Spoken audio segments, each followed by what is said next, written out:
So I'm sure you guys have been wondering where I've been for the last 10 years. Well, the truth is, I've been living under a rock or hiding underneath a thick layer of hair down there. Okay, maybe not that dramatic. But today, we're talking about why I finally had my first wax at 40. I mean, I can hear you gasping. Welcome back to my channel. If you're new here, welcome. Come for the cultural insights, and stay for the life advice. So let's start at the beginning. Why did I wait so long to get this done? The first reason is body image after kids. I had 2 babies via C-section, and so my lady parts were already a little loosey-goosey. But then menopause hit and things just got a little bit more floppy. And I think because of these changes, I just stopped caring as much about waxing or shaving or really taking care of myself in that area. The second reason is razor fatigue. I literally have very sensitive skin down there. So every time I shaved, I would cut myself. And then sometimes I'd forget I had cut myself. And I would sit down in a pair of jeans, and the pain would just shoot up my spine. The third reason is fear of pain, plus some bad memories. I am pretty sure I got waxed once when I was in my 20s, and it hurt so much that I just never wanted to repeat that experience. And the fourth reason is life got busy. Between running a business, raising kids, getting divorced, dating, just generally being an adult, it was always one more thing on my to-do list, and I honestly just never made the appointment. So now let's talk about what finally made me go ahead and take the plunge. The first reason is turning 40, 50. Whatever makes you feel like it's time to reclaim yourself and do things on your own terms. Like I don't want to regret not doing it. I want to try it because I want to. I'm a lot less concerned about what other people think now. The second reason is because I went on a girls' summer trip to Miami and then to London, and I realized that almost everybody else was waxed. So I felt like maybe I was the crazy one. The third reason is a self-love podcast episode. They interviewed a woman who was like, you know, if you hate the way you look, if you hate your body, if you don't like the way it looks, then take care of it. And she said, you are not too old. You are not too young. There's no such thing. It's your body. It's your love story. Take care of it the way you want to. And her words really inspired me. The fourth reason is I just turned 50, and I asked myself, why not now? So in preparation for my first wax ever, I did a little bit of mental prep. I Googled like crazy the night before. I read horror stories and glow-up stories. I talked to my daughters. I told them I was going to get a wax, and my oldest daughter was like, no shit, Mom, why? Everybody does that. Then I talked to my girlfriends. I asked my best friend, is it painful? Will I die? And she said, if you make it through childbirth, you can make it through a wax. So that really encouraged me. And then I visualized myself going in and coming out, feeling great. I also tried to set realistic expectations for myself. I knew it wouldn't be perfect, but I just wanted to see how I would feel afterward. Another thing I did is I made sure I found the right salon. I looked at how clean it was, how professional they were. I read the reviews on Yelp and Trustpilot in the UK, and I found one that was friendly to mature clients, which was important to me. I found one that was in a convenient location in Sydney, Toronto, and Berlin. So now let's talk about what I packed to bring with me to the appointment. I brought loose cotton underwear, soothing aloe gel, a water bottle, and wipes to freshen up pre-wax. So now let's break down what happened during the appointment. So I walked in. I was immediately nervous, but the salon smelled calming. The technician was warm. I tried to act cool, but she immediately put me at ease. She reassured me that it would be fine, and that was immediate reassurance. Next, we had a consultation, and she asked me, have you waxed before? And I said, no. And then she asked me some questions about my skin, specifically if I had any acne, any sensitivities, etc. And I disclosed that I was over 40 because I figured that's relevant information. And then she just gave me some health disclosures that I needed to fill out. But again, she was really friendly. She said, it's okay to pause at any time if it gets uncomfortable. And so, I appreciated that. Then it was time for the first strip. And I was like, oh my God, this is actually happening. It definitely stings a little bit, but it fades away pretty quickly. The technician talked me through it, and breathing really helped more than I expected. The pain only lasted 2 seconds. That's it, and then it was over. So I was really happy that it was not as painful as I thought it was. Gone. Nah B.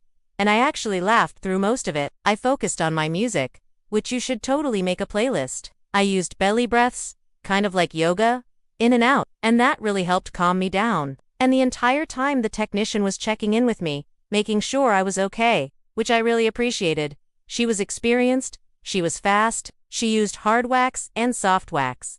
It took about 20 minutes total, and she even used a mirror so I could see what she was doing. When she was finished, I could see the results immediately. It looked red and smooth and clean, and even there was no blood, no burns, nothing like that. And the skin felt hot for about 15 minutes afterward. So now let's talk about aftercare and recovery. Immediately after, it looked red, but totally normal. No blood, no burns, nothing like that. It looked clean and even. The skin felt hot for about 15 minutes. I changed into my undies, which were thankfully loose and comfortable, and I felt pretty good. The best aftercare routine is aloe vera. I bought a little tube of aloe vera gel and I slathered that on right away. No hot baths or workouts for 24 hours. I wore breathable underwear. I tried not to touch it. I didn't exfoliate. The day after, it was slightly sensitive when I put on my jeans, but there were no bumps. I have to say it felt cleaner than shaving. Shaving gives me razor burn, and I think I was gone. Nah, stick with waxing because of that alone. The slight sensitivity lasted for about 24 hours. And then after that, I felt great walking around town, seeing my friends, feeling like I had a little boost of confidence. In terms of ingrown hairs, I didn't have any, but in case you're wondering what to do to prevent ingrown hairs, these are my tips. 2 days later, I exfoliated with a clean mitt or glove. Tea tree oil works wonders. And lastly, make sure you stay hydrated. How long does the wax last? About 4 to 5 weeks before I saw the stubble coming in. The hair came back finer and there was less itch than shaving, and it was totally manageable for Now let's talk about the emotional transformation that happened after my wax. The biggest change was my confidence. I felt amazing. I felt like I had a little bit of a glow up. I wore a swimsuit in Spain without a cover-up. I felt polished at a friend's birthday dinner. My husband noticed and he loved it, and I just walked taller. Now let's address the elephant in the room. I'm 50 years old. So does age matter?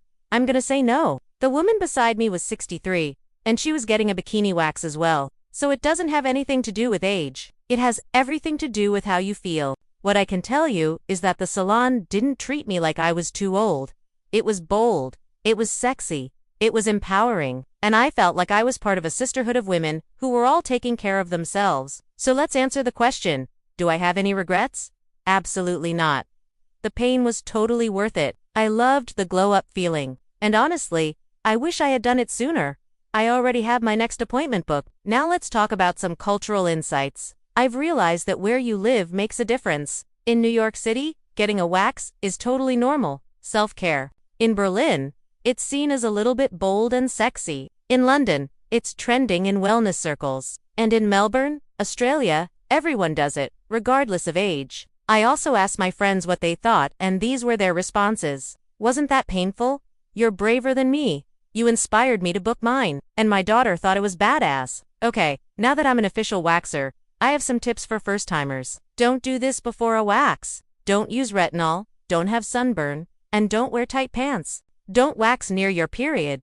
The skin is more sensitive. Don't rush the appointment. Don't exfoliate right before. Instead, do this.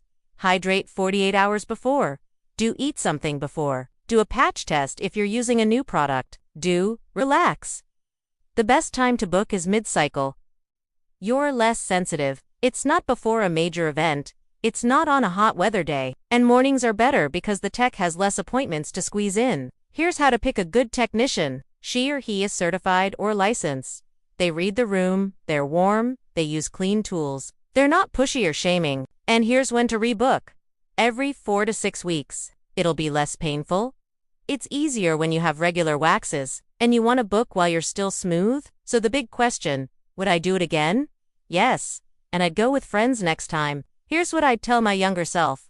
Don't wait so long. It's not about age. It's about you. It's about taking care of you. Smooth skin is self-care.